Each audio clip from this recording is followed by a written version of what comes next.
Bismillahirrahmanirrahim. Assalamualaikum warahmatullahi wabarakatuh.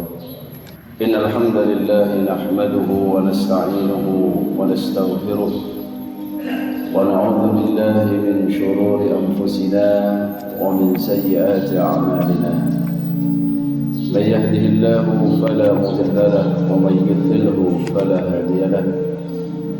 أشهد أن لا إله إلا الله وأشهد أن محمدا عبده ورسوله لا نبي بعده. اللهم صل وسلم وبارك وكرم على حبيبنا وشفيعنا وقرة أعيننا سيدنا ومولانا محمد وعلى آله وصحبه وسلم تسليما كثيرا.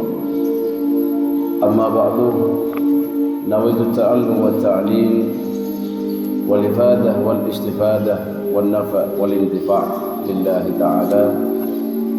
رب اشرح لي صدري ويسر لي أمري واحلل عقدة من لساني يفقهوا قولي. اللهم إنا نسألك الهدى والتقى والعفاف والغنى آمين يا رب العالمين.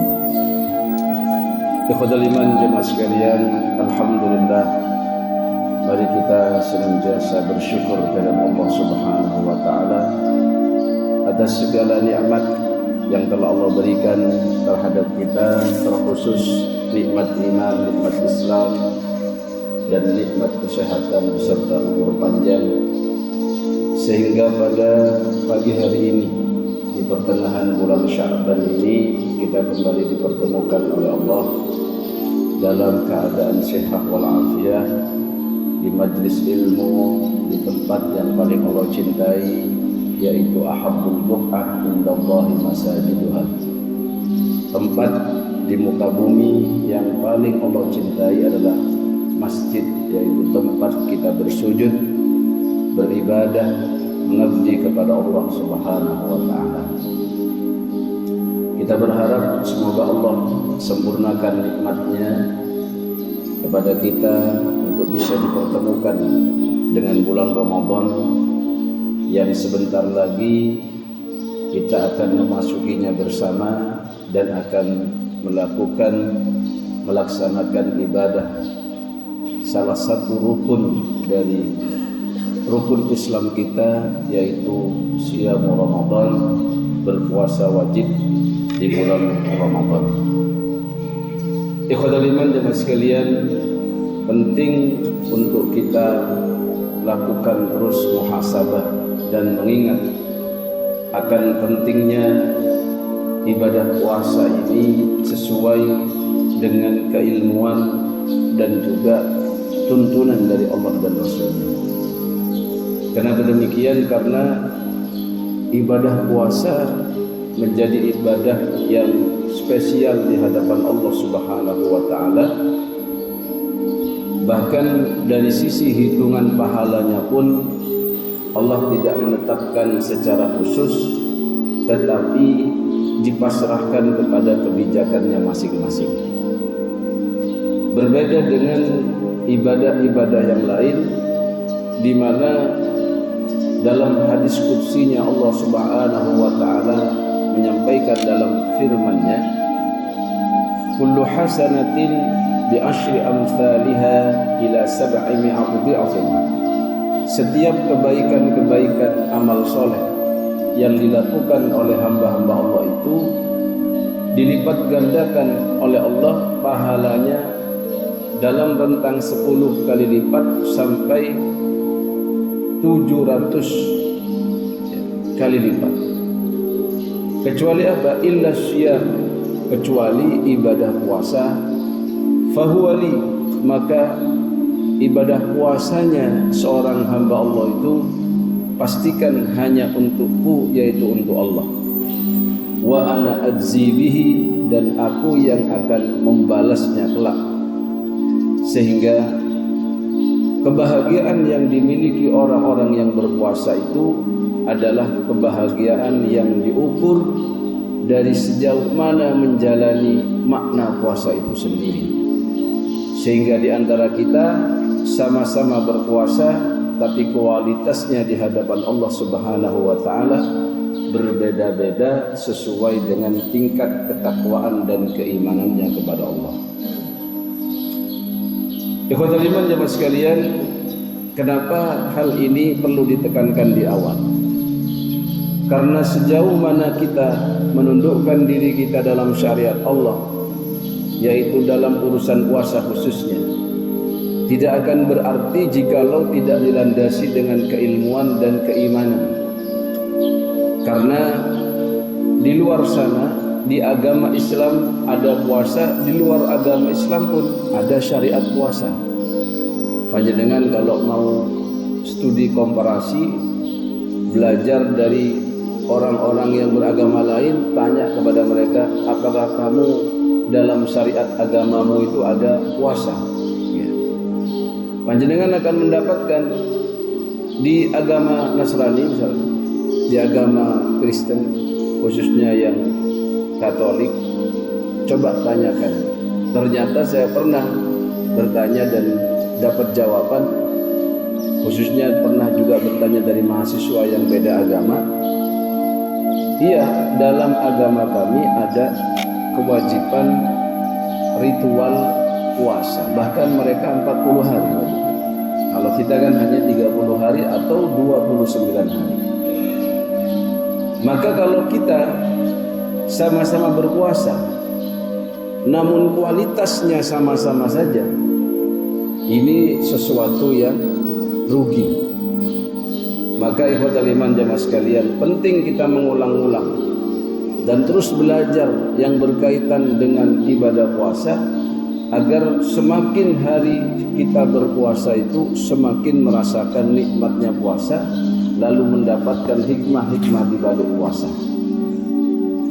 Ayat yang sering diulang-ulang dan sering kita dengar ketika bulan Ramadan atau bahkan menjelang bulan Ramadan adalah surah Al-Baqarah ayat ke-183, di mana Allah Subhanahu wa taala berfirman, A'udzu billahi minasyaitonir rajim, Ya ayyuhalladzina amanu kutiba 'alaikumus syiyam kama kutiba 'alal ladzina min qablikum la'allakum tattaqun.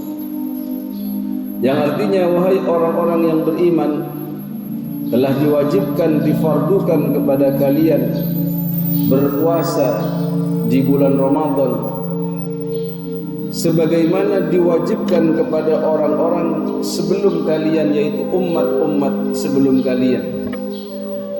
Tujuannya hanyalah satu, la'allakum tattaqun, agar kalian senantiasa bertakwa dan taat kepada Allah Subhanahu wa taala. Jadi redaksi menggunakan fi'il mudhari yang mana masuk kategori yaf'aluna, berarti itu kalau di dalam ilmu nahwu itu af'alul khamsah. Ada sedikit rahasia di dalamnya itu. Jadi fi'il mudhari itu biasanya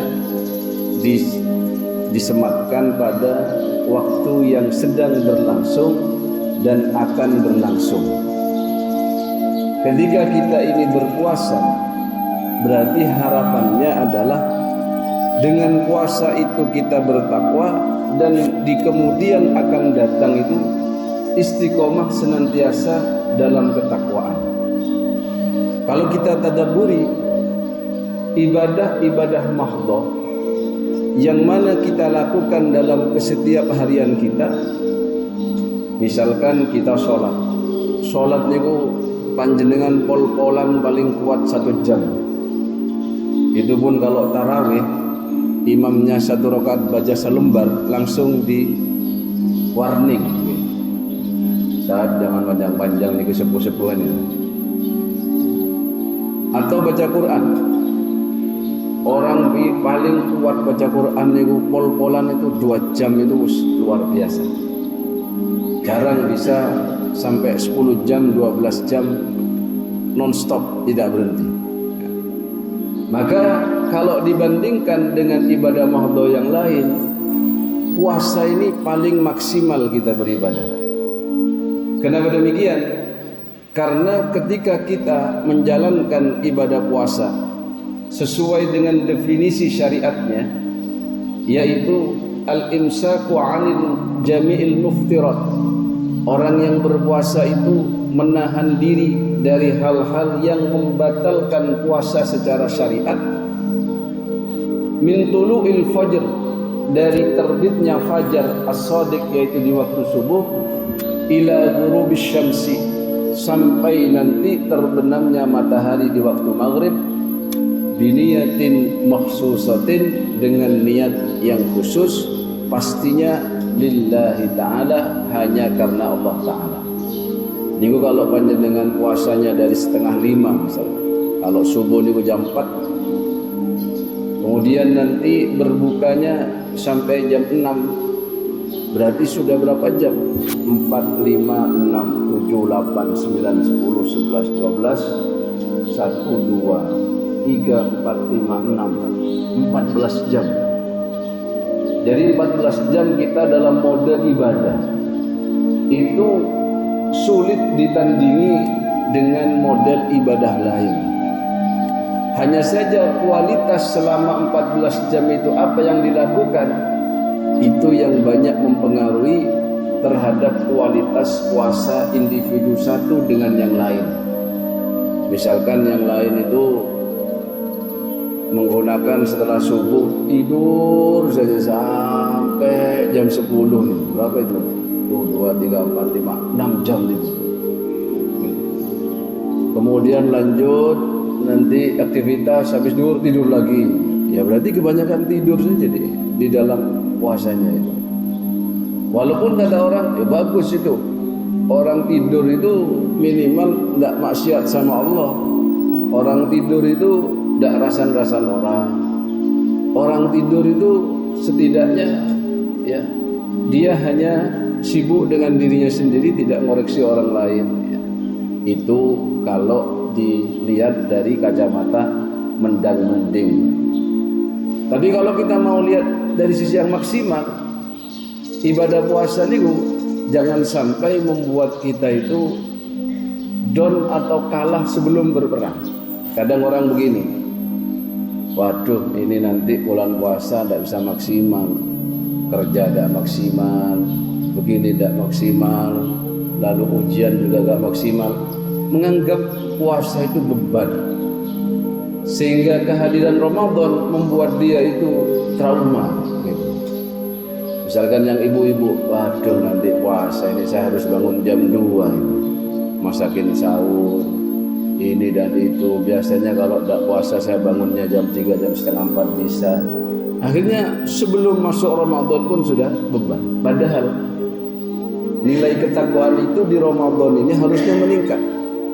Bahkan Nabi SAW sejak bulan Sya'ban ini diriwayatkan dari Ummul Mukminin Aisyah radhiyallahu anha, beliau banyak berpuasa. Di mana ketika Sya'ban banyak orang melalaikan, banyak orang tidak memperhatikan, justru Nabi memberikan perhatian. Maka itu menunjukkan apa? Mempersiapkan diri dalam mode ketakwaan itu memang harus dipersiapkan dari sebelumnya. Maka warming up kita berada di bulan Sya'ban ini, Pak. Monggo yang mau berpuasa nisfu Sya'ban misalkan di tanggal 13, 14, 15, yang mana nama lain dari syariatnya itu adalah Ayyamul Bidh, puasa di hari-hari putih.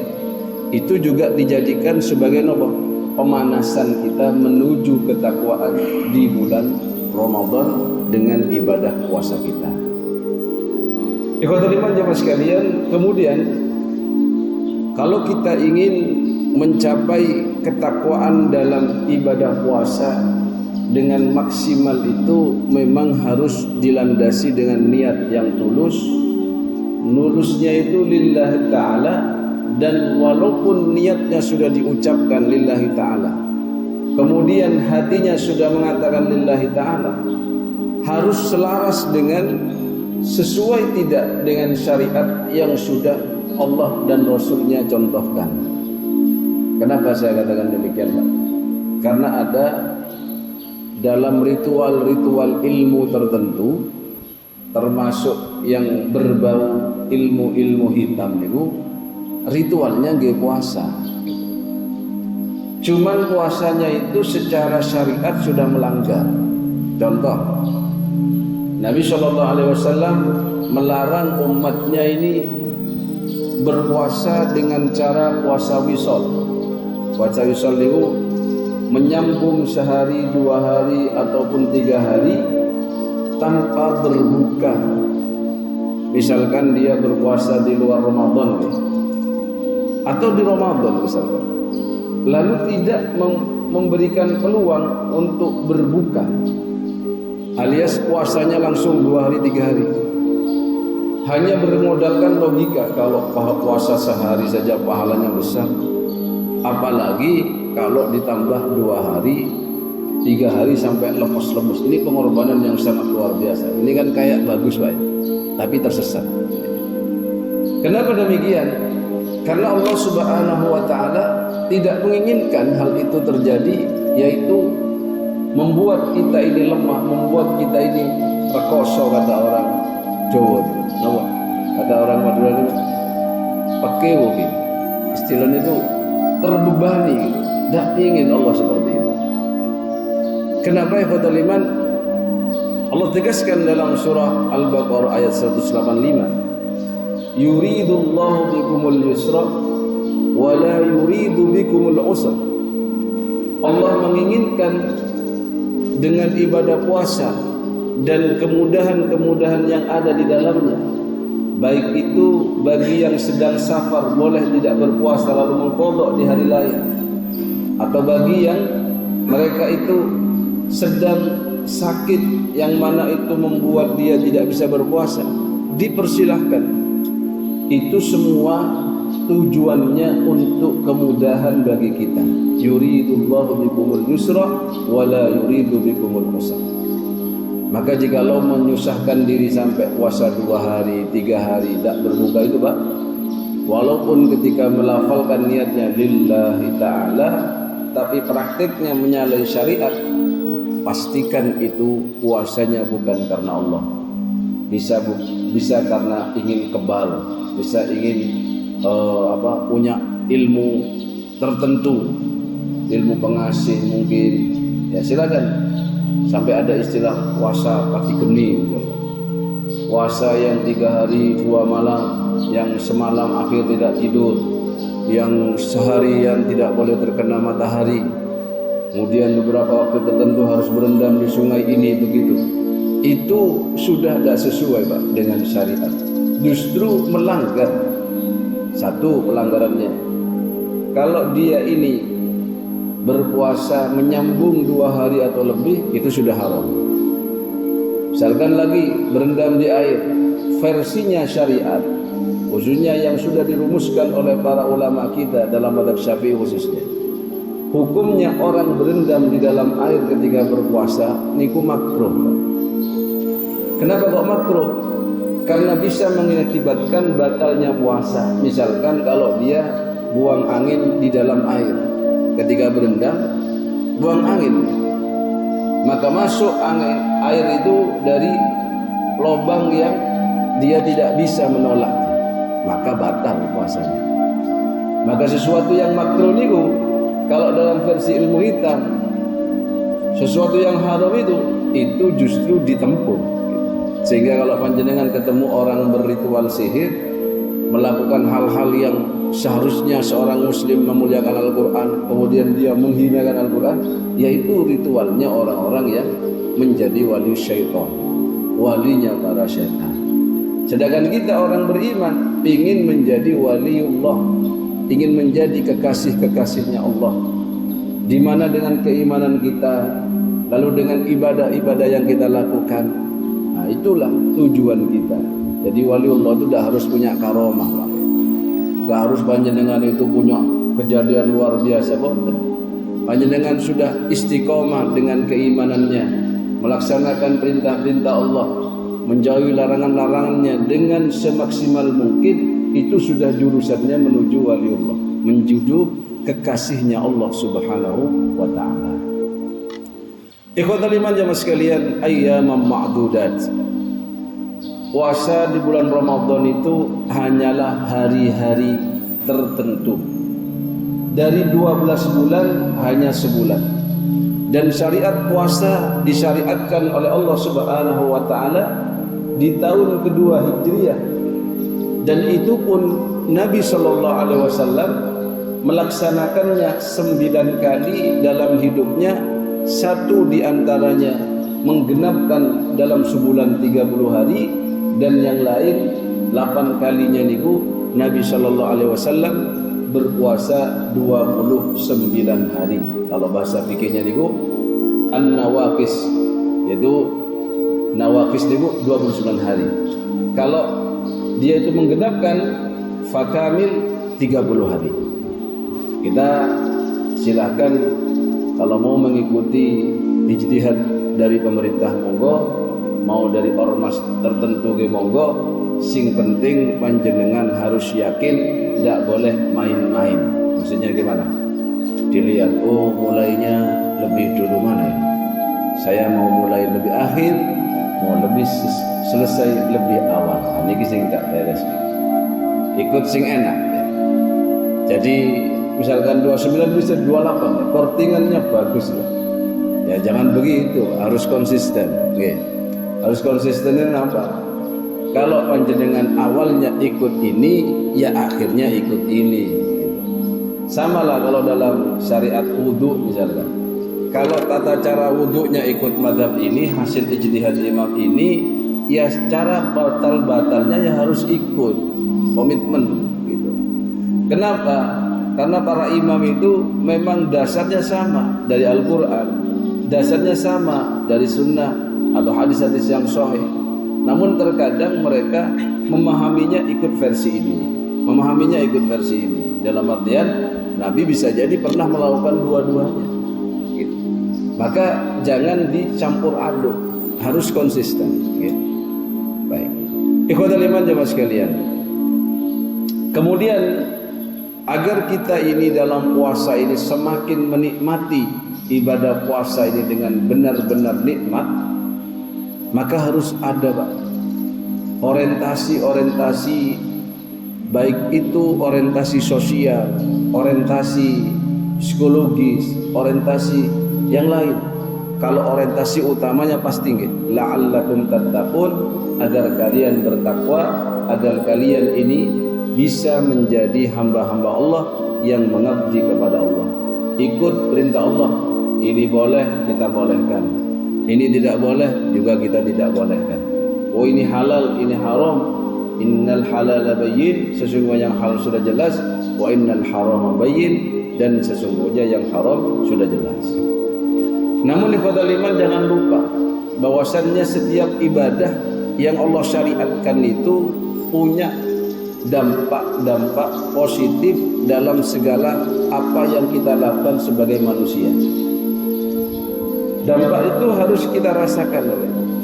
Jangan hanya kita ibadah itu mikirin awak dewe terus, mikirin diri kita sendiri saja. Tidak pernah ada dampak sosial. Misalkan setelah kita beribadah puasa kemudian timbul rasa empati, timbul rasa berpikir, oh kalau saya lapar begini ya, oh kalau saya punya istri kemudian gara-gara puasa tidak bisa saya berhubungan sama istri, dan ini saya sampai tua juga tahu duwe bojo. Gimana itu yang cari istri nggak dapat harus bantu saya, kan begitu kan? Bagaimana kalau makanan halal itu ketika kita ini di siang hari menjadi haram untuk dimakan? Bagaimana kalau memang dari awal sudah Allah haramkan? Maka penguatan ketakwaan itu harus juga berdampak kepada orang-orang sekitar kita, Pak. Jangan hanya ibadah-ibadah mahdoh itu berfokus pada diri kita sendiri. Kenapa demikian? Karena seorang mukmin dan muslim yang baik itu tidak hanya berorientasi baik di hadapan Allah saja, tapi bagaimana menjaga hubungan baiknya dengan hamba-hamba Allah yang sekitarnya. Dan kita mulai ibda biman ta'ul, mulailah dari orang-orang yang berada di sekeliling kalian. Soalnya Pak, kalau kita ini bertakwa, Di hadapan Allah sudah bertakwa. Tapi di hadapan orang-orang sekeliling kita tidak diakui orang yang bertakwa. Nah ini repot. Jadi soleh karepe dhewe. Soleh karepe dhewe napa? Soleh jang tibi. Jang tibi soleh. Jang repot orang lain. Apa soleh apa jadi apa soleh gitu. Itu repot. Dalam artian begini, Pak. Jangan sampai ibadah puasa kita hanya kita dinikmati oleh diri kita lalu tidak ada efek positifnya kepada orang lain. Misalkan Ramadan akan datang, Ramadan kita akan masuki dengan mode ibadah, tapi anak-anak kita tidak menganggap adanya kesolehan itu pada diri kita, atau istri kita misalkan menganggap podo aja, sama aja sama, pasaan lemah sampeyan.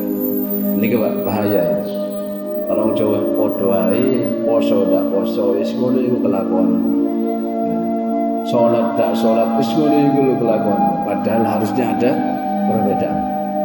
Maka silakan kalau panjenengan mau melakukan perubahan itu dari hal-hal yang bisa diukur, baik itu secara materi misalkan ataupun secara imateri, ya harus ditulis. Kalau saya pernah dulu di Surabaya itu kontrak rumah.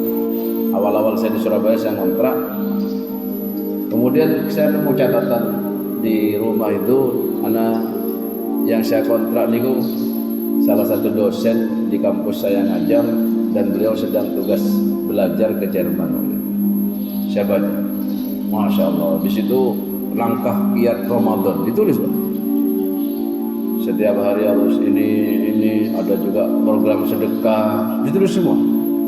Nah sekarang orangnya ini yang saya kontrak rumah ini jadi direktur, jadi direkturnya kampus yang saya ngajar. Setelah beliau tugas belajar pulang, oh berarti memang luar biasa. Jadi program Ramadannya tertulis rapi di situ, ditempel di salah satu kayak ada papan kayak pembatas rumah itu. Saya baca, wah ini dahsyat. Jadi monggo kalau memang kita ini butuh untuk menata diri itu sampai ditulis, ditandatangani kalau boleh kasih materai. Terus yang nanda tangan itu istrinya sama anak-anaknya. Gimana ya? Nih, papa mau berubah kayak gini, minimal di Ramadan, syukur-syukur setelah Ramadan terus la'allakum tattakunnya bertahan. Maka kita akan diakui juga nantinya dan disaksikan di hadapan Allah. Enggih ya Allah, ini suami saya adalah suami yang soleh, yang sesuai dengan sabda Nabi, ad-dunya mata wa khairu mata'iha az-zawjus soleh. Dunia itu adalah hiasan dan sebaik-baik hiasan dunia adalah suami yang soleh. Atau mungkin anaknya yang mengakui, oh bapak saya kira di malaikat ya mak ya. Iya, Masya Allah ini. Bapak ini sejak Ramadan ini dengan dia berpuasa, kata-katanya ini menjadi kata-kata yang lembut, kata-katanya tidak kasar lagi, lalu kata-katanya ini tidak keluar dari dia caci maki, karena memang itu sebenarnya. Karena dalam puasa itu orang itu harus beda secara zahiran wa batinan, bahkan dampak dan efek sosialnya juga beda. Dari sisi dermawannya mungkin kalau sebelum puasa itu medit cerai sana. Oh kalau mau nafkah aja pakai proposal itu perjuangannya luar biasa. Bagaimana kalau di Ramadan itu ya, kalau kisah Nabi itu ya, Nabi itu di luar Ramadan itu sangat dermawan dan berlipat-lipat dermawannya ketika Ramadan. Itu Rasulullah.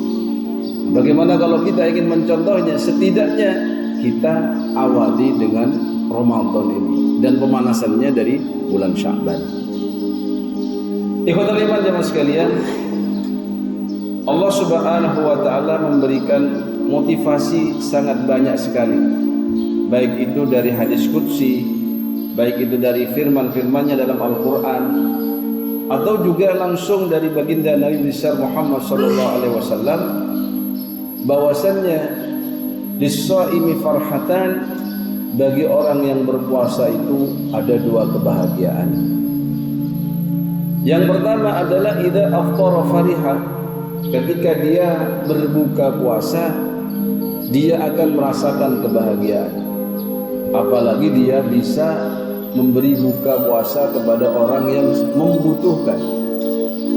Sehingga ketika dia memberikan iftar itu, dirinya bahagia, lalu dia berpikir, betapa senangnya ketika saya lapar saya bisa makan, apalagi saya bisa memberikan kebahagiaan itu kepada orang-orang yang membutuhkan. Maka di sini Pak, program-program yang dicanangkan oleh berbagai ormas atau masjid, monggo kita nanti juga sukseskan.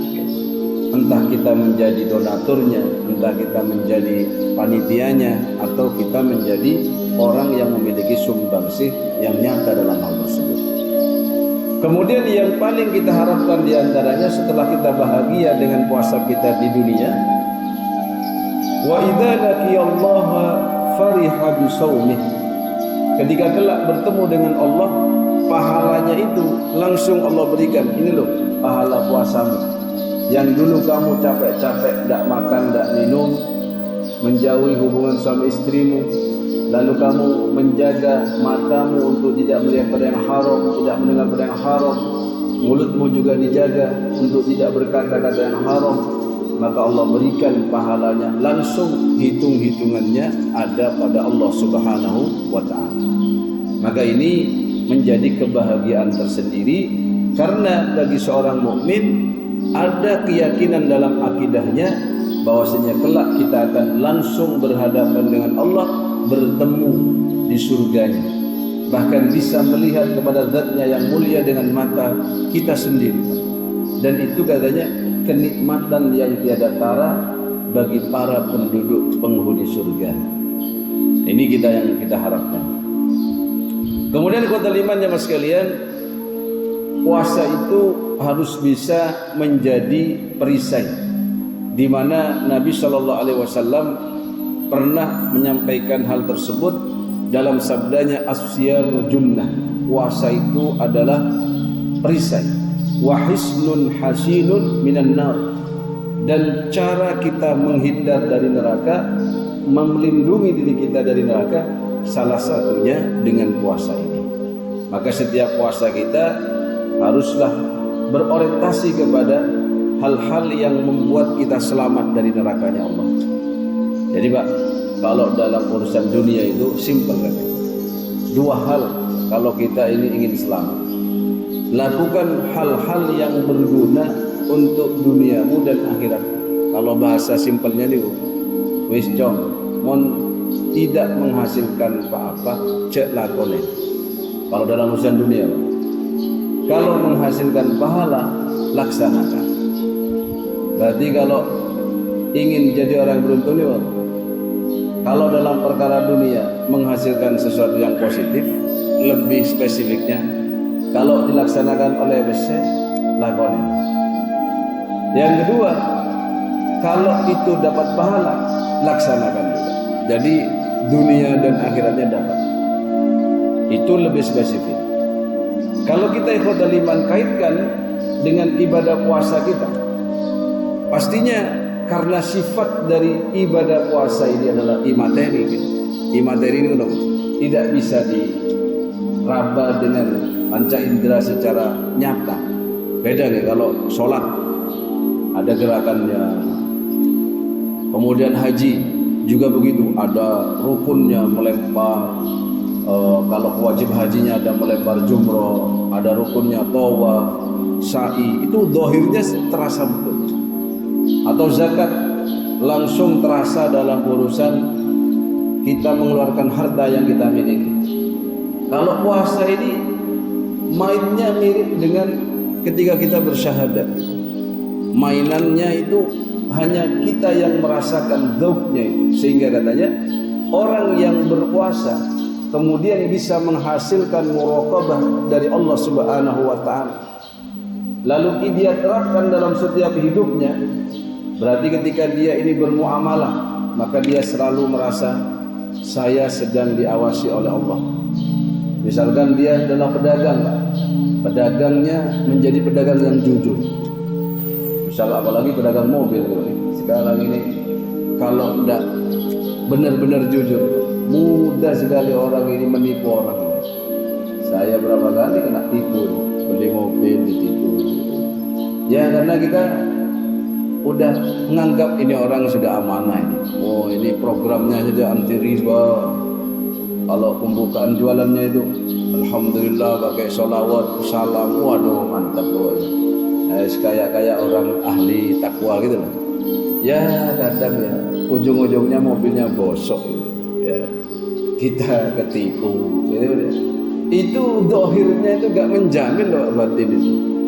Makanya saya tuh sampai bilang, Pak, sampean kalau dagang bawa-bawa, harusnya itu kalau bawa keberkahan, bawa bendera Islam, harusnya lebih hati-hati dalam urusan itu. Percuma kalau kita dagang pembukaannya aja pakai innalhamdulillah, sholawat serta salam, kemudian membawa keberkahan, pokoknya dalilnya dikeluarin semua, barangnya bosok semua. Ternyata kita ketipu. Yang beli karena sudah terframing, oh ini mesti keberkahan ini perdagangan ala Rasulullah ini. Oh percaya, oh tambah kasihan Pak. Saya malah khawatir Pak, kalau jenengan nipu orang-orang soleh itu, lalu dia itu kecewa, terus sampai doa yang tidak beres, oh tambah cepat deh. Kenapa? Karena dakwatul mazlum laisa bainahu wa bainallahi hijab. Doanya orang yang terzalimi itu tidak ada batas antara dia dan Allah. Maka sifat muraqabah itu yang penting. Jadi sifat muraqabah itu kalau bisa orang hasilkan dari puasa, mungkin tahun kemarin dapat sisi ininya, tahun depan dapat sisi ini ya. Begitu harusnya Pak. Misalkan gitu, panjenengan kan tidak bisa berubah itu langsung total 100%. Saya yakin tidak bisa. Bahkan dalam bab taubat niku boleh orang bertaubat niku nyicil Pak. Misalkan tahun ini targetnya taubat dalam urusan riba, fokus gitu. Selesai tahun depan taubat dalam urusan hal-hal yang berbau muamalah kedoliman misalnya. Lalu tahun depannya lagi dia mau bertobat dalam hal ini, itu boleh. Kenapa? Karena orang itu Pak, ketika mau bertobat, mau langsung stres dia. Kenapa? Gak kuat. Beda Pak, kualitas kita dengan para sahabat itu beda. Atau kualitas kita dengan siapa? Sahabatnya Nabi Musa yang dulunya penyihir, langsung berubah menjadi orang-orang yang merasakan iman dan manisnya iman. Itu memang tidak bisa kita ini langsung begitu, itu berat. Di zaman akhir apalagi Pak ya. Silakan berubah itu bertahap, tidak apa-apa. Mau setiap bulan upgrade-nya, minimal ya ini upgrade-nya setiap tahun. Setelah kuat dalam pertobatan ini, nanti upgrade. Misalkan seorang wanita juga begitu. Dia itu Pak, ada yang bertobatnya dari meninggalkan sholat dulu. Setelah itu tahun depannya mungkin atau bulan depannya meninggalkan pakaian-pakaian yang tidak sesuai dengan syariat. Lalu karena dia masih tidak pede kalau gak dandan yang norak-norak itu, nanti bertahap lagi. Itu boleh seperti itu, silakan. Dan kita sebagai tokoh atau sesepuh ya harus memberikan motivasi dan memberikan fasilitas. Nah, salah satu yang ingin kita dapatkan dalam ibadah puasa itu adalah muraqabatullah. Salah satu sifat yang mana kita merasa diawasi oleh Allah dalam setiap tindak tanduk kita. Peluangnya Pak, kalau kita ini mau korupsi banyak, apalagi dia punya jabatan, punya pengaruh. Bahkan seorang dosen pun Pak, mahasiswa pun bisa. Itu muraqabah itu tidak mudah untuk didapatkan oleh seorang dan merasa terus diawasi sampai nanti ketika dia ambil muraqabah itu dalam ibadah puasa, masuk dia pada derajat ihsan dalam akidahnya. Ihsan itu pun anta budallah ka'annaka tarah fa illam takun tarah fa innahu yarah. Beribadah seakan-akan engkau melihat Allah. Jikalau engkau tak bisa memposisikan diri seperti itu, lalu meyakini bahwasannya engkau senantiasa dilihat oleh Allah Subhanahu wa ta'ala. Saya pikir itu yang bisa saya sampaikan. Kalau dalam urusan fikihnya bisa dibahas nanti dalam bab fikih tersendiri. Jadi kalau bab fikih ini kan syarat wajib puasa, syarat sahnya puasa, hal-hal yang membatalkan puasa gitu. Kalau kita di surah Al-Baqarah ini lebih kepada penekanannya, bagaimana syariat puasa itu untuk ketakwaan, bagaimana puasa itu bukan untuk beban, tetapi ibadah puasa itu sebenarnya mencetak generasi atau orang-orang yang memiliki empati yang baik. Kemudian juga Allah Subhanahu wa taala menginginkan dengan ibadah puasa itu kemudahan, bukan kesengsaraan atau kelaparan atau yang lain. Sehingga adanya ibadah puasa itu biasanya membawa dampak positif untuk dirinya sendiri dan pastinya untuk orang lain. Sampai-sampai dalam hal sedekah, dalam hal-hal yang positif ya. Biasanya Ramadan itu memang upgrade semua. Tapi menjadi miris kalau setelah Ramadan hilang lagi gitu. Karena orang miskin itu laparnya tidak hanya di Ramadan. Bulan Syawal ya lapar, bulan Dzulqa'dah ya lapar, ya. Bulan-bulan Muharram ya lapar juga. Maka harusnya itu enggak terlalu, perbedaannya itu enggak terlalu signifikan. Ternyata karena saya juga sebagai Dewan Pengawas Syariah di nas-nas tertentu itu, ya laporannya begitu. Kalau Ramadan kenceng penghimpunan tinggi, nanti ketika Ramadan tagihan deh, waduh kasihan juga kan. Nanti orang miskin itu hanya enaknya di bulan Ramadan. Harusnya niku tidak terlalu jauh perbedaannya. Kalaupun ada perbedaan niku ya wajar. Cuman sampai detik ini kalau di laporan itu ya hasil pengawasan syariahnya begitu. Dari sisi aspek orang itu dalam urusan kebaikan. Baik, saya kira itu, mohon maaf atas segala kekurangan. Mungkin sebelum ditutup ada yang mau menambahkan atau ada yang bertanya, monggo silakan dari Bapak-bapak.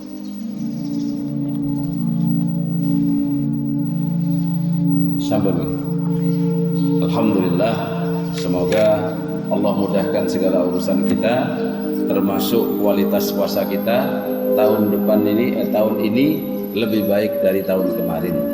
Silakan, kita punya ukuran sendiri-sendiri. Panjenengan mau lebih baik di sisi mana, itu panjenengan tentukan. Kalau mau niru tipsnya Bapak tadi itu ditulis, Pak, ditulis, bahkan harus ke masjid, ini tilawahnya berapa, ditulis detail ya.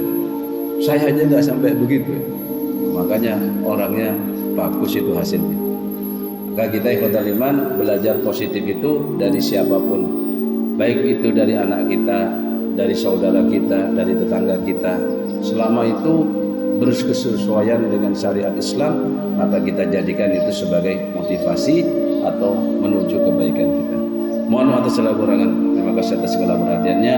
Semoga bermanfaat khususnya bagi menyampaikan.